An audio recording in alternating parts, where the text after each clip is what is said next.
এটা রোহনের বাড়ি। রোহন কে? তোকে রহমান সাহেবের বাড়ি। হ্যাঁ রহমানি, কোর্টের উকিল তো। হ্যাঁ। গুগু আমাকে বলেছেন না, আমার বন্ধু কলকাতায় এসে নাম করে উকিল হয়েছে। এটা দেখ কত বড় বাড়ি বানিয়েছে। ও কত সুন্দর বাড়ি। চলো চলো ভেতরে ঢুকি। না না, স্যারের পারমিশন ছাড়া ভিতরে যাওয়া যাবে না। হ্যাঁ ভাই, এই আগে আটকেছো জানো? স্যার আমার ছোটবেলাকার বন্ধু, তুমি আমাকে আটকেছো জানলে? আমার ভুল হয়ে গেছে নিজান।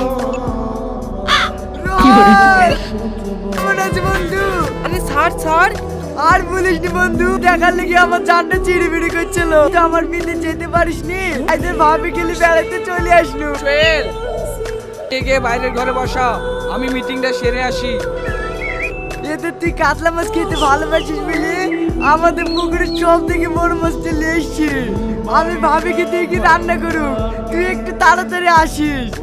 আসলে আমরা সবাই মিলে একসাথে বসে খাবো। এই না না, বাড়িতে খাসির মাংস রান্না হয়েছে।